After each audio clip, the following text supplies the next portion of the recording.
নমস্কার, welcome back to my channel. পুতুল জানা সিম্পল ব্লগের পক্ষ থেকে সকল দর্শক বন্ধুদের স্বাগত জানিয়ে আজকের রেসিপি শুরু করব। আজকে আমি বানাবো শীতের সব রকম সবজি দিয়ে পুর ভরা আচারিয়া পরোটা। রেসিপি তৈরি করার জন্য এখানে নিয়েছি 500 গ্রাম পরিমাণে ময়দা। ময়দার মধ্যে দিয়ে দিলাম স্বাদ মতো লবণ, 3 চামচ পরিমাণে রিফাইন তেল আর দিয়ে দেবো 1 চামচ পরিমাণে চিনি। এখন শুকনো উপকরণগুলো হাত দিয়ে ভালো করে মেখে নিয়ে তারপরে এর মধ্যে অল্প অল্প জল দিয়ে একটা ডো বানিয়ে নেব। এখানে কিন্তু ময়দাটা খুব বেশি পাতলা করেও মাখবো না আর খুব বেশি শক্ত করেও মাখবো না। যেভাবে তোমরা রুটি লুচির জন্য ডো বানাও সেইভাবেই আমি বানিয়ে নেব।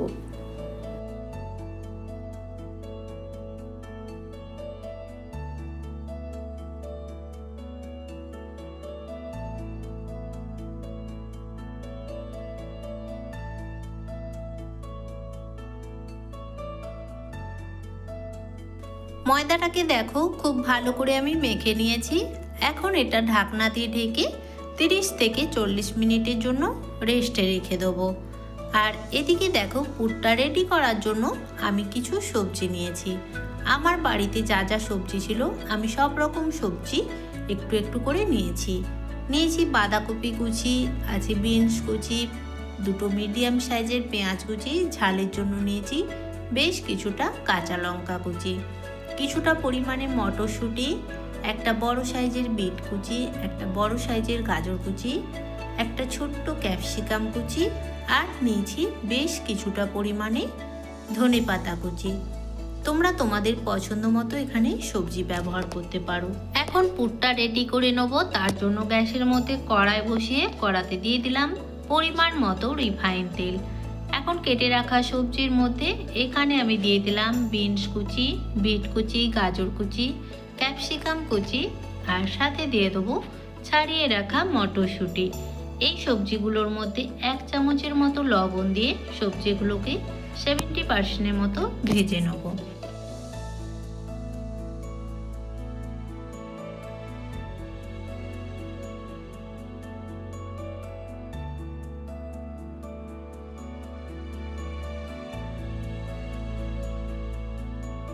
সবজিগুলোকে দেখো 70% মতো ভেজে নিয়েছি আর কত সুন্দর কালারফুল লাগছে। যেহেতু বিটকপি দিয়েছি তার জন্য সব সবজিগুলোই দেখো লাল হয়ে গেছে। এখন এর মধ্যে আমি দিয়ে দিলাম 1 চামচ পরিমাণে আদা রসুনের পেস্ট আর সাথে দিয়ে দেবো দুটো মিডিয়াম সাইজের পেঁয়াজ কুচি। এখন এই সবজির সাথে আদা রসুন পেঁয়াজটাকে খুব ভালো করে কষিয়ে নেব যতক্ষণ না এই আদা রসুনের কাঁচা গন্ধটা চলে যায়।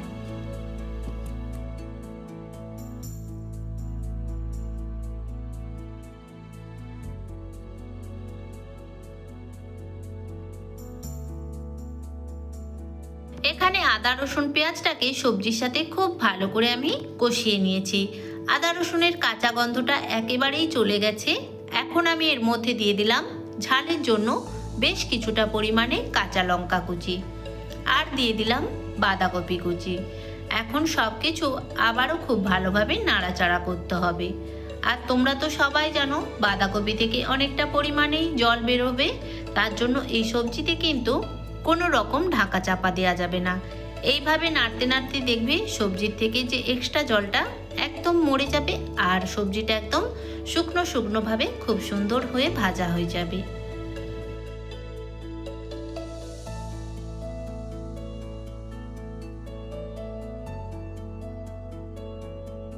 সবজিগুলো খুব ভালো করে আমার ভাজা হয়ে গেছে। এখন এর মধ্যে দিয়ে দিলাম একটা বড় সাইজের সেদ্ধ করে রাখা আলু আর দিলাম বেশ কিছুটা পরিমাণে ধনেপাতা কুচি। দিয়ে দেবো 1 চামচ পরিমাণে হলুদের গুঁড়ো, 1/2 চামচ লঙ্কার গুঁড়ো, 1 চামচ পরিমাণে জিরের গুঁড়ো, 1/2 চামচ ধনের গুঁড়ো আর 1/2 চামচ পরিমাণে সানরাইজ শাহি গরম মশলা আর দিয়ে দেবো স্বাদ মতো লবণ। এখন সমস্ত কিছু খুব ভালো করে এটাকে মিক্স করে নেব আর আলুগুলোকে একদম এই সবজির সাথে খুব ভালোভাবে মিক্স করে নিতে হবে। তোমরা চাইলে কিন্তু এখানে আলুটাকে গ্রেটারের সাহায্যে গ্রেট করেও দিতে পারো। তো আমি এখানে দেখো এইভাবে খুন্তির সাহায্যে আলুগুলোকে একদম সবজির সাথে খুব ভালো করে মিক্স করে নেব।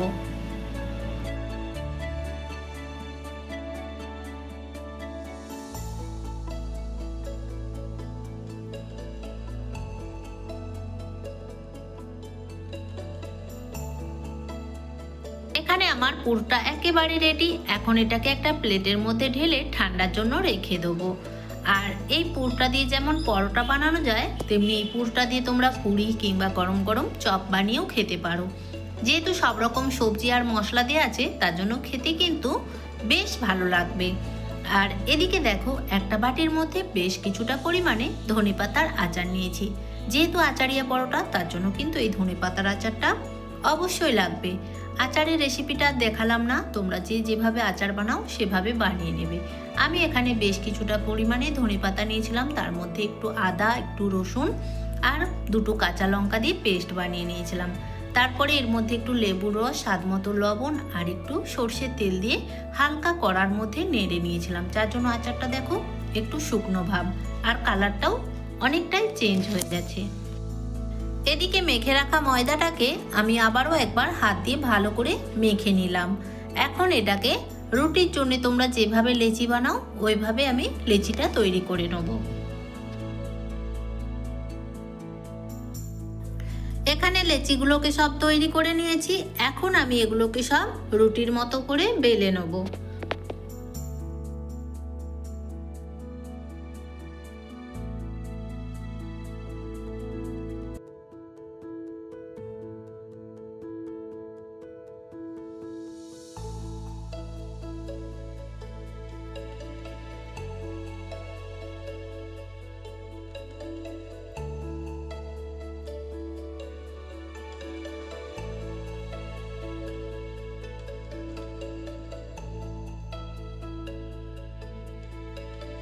এখানে আমার সব রুটিগুলোই বেলা কমপ্লিট। এখান থেকে একটা রুটি আমি এখানে নিয়ে নিয়েছি। এখন এই রুটির ওপরে বেশ কিছুটা পরিমাণে চিজকে গ্রেট করে দিলাম। তোমরা চাইলে এখানে চিজ দিতেও পারো, আবার নাও পারো, তবে চিজটা দিলে পরোটাটা খেতে ভালো লাগে আর বাচ্চারাও খুব ভালোবেসে খেয়ে নেবে। এখন এই চিজের ওপরে আমি যে পুরটা রেডি করে রেখেছিলাম, বেশ কিছুটা পরিমাণে পুরটা দিয়ে দিলাম। আর দিয়ে দিতে হবে ধনেপাতার আচার। আচারটাকে দেখো এইভাবে আমি পুরের ওপরে দিয়ে বুলিয়ে নিচ্ছি। আর ওপর থেকে দিয়ে দেবো আবারও কিছুটা পরিমাণে চিজ। তারপরে এর ওপরে আরও একটা রুটিকে আমি দিয়ে চার সাইডটা হাত দিয়ে চেপে চেপে বন্ধ করে দেবো, না হলে কিন্তু এই রুটির চার সাইড দিয়ে পুরটা বেরিয়ে চলে আসতে পারে। তারপরে এটাকে সুন্দর শেপ দেওয়ার জন্য দেখো একটা বাটি বসিয়ে দিলাম।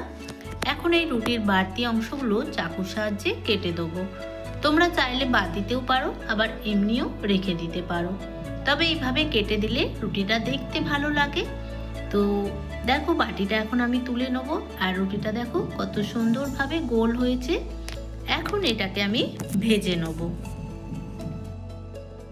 এখন পরোটাগুলো ভেজে নেব। তার জন্য গ্যাসের মধ্যে একটা তাওয়া বসিয়ে দিয়ে দিলাম বেলে রাখা পরোটা। এখন একটু সময় ধরে পরোটাগুলোকে এপিট ওপিট খুব ভালোভাবে আমি সেঁকে নেব। তারপরে এর মধ্যে তেল দিয়ে এটাকে খুব ভালো করে সময় ধরে ভাজতে হবে। এই সময় কিন্তু গ্যাসের ফ্লেম হাই হিটে রাখলে চলবে না, মিডিয়াম করে পরোটাগুলোকে সময় ধরে খুব ভালো করে ভাজতে হবে। তাহলে পরোটার ভেতরটাও খুব ভালোভাবে ভাজা হবে আর ওপরটাও কিন্তু খুব ক্রিস্পি হবে। এই পরোটাগুলো কিন্তু খেতে অসম্ভব সুন্দর হয়। শীতের সিজনে তোমরাও একবার বাড়িতে এইভাবে ট্রাই করে দেখো। কথা দিচ্ছি খেতে কিন্তু অসম্ভব সুন্দর। যেহেতু শীতের সব রকম সবজি দেওয়া আছে আর সিজনের সবজির টেস্ট কিন্তু একটু আলাদাই হয়।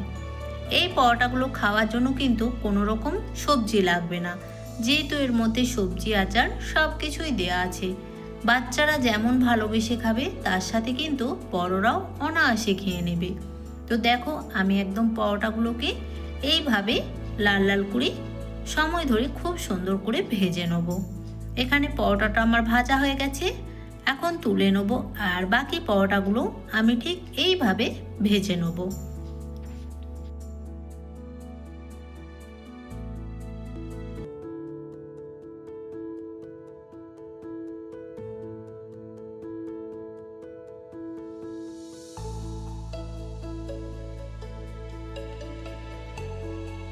এখানে আরও একটা পরোটা আমি রেডি করে নিলাম।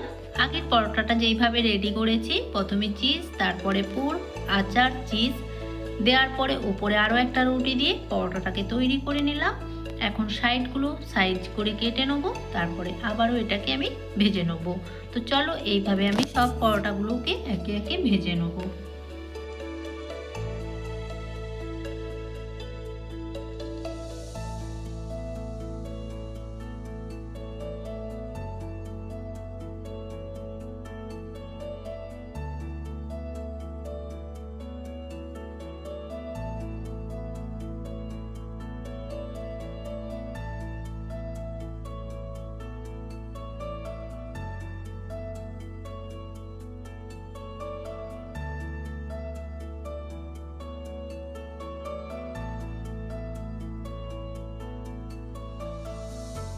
এখানে দেখো সব পরোটাগুলো আমি ভেজে নিয়েছি।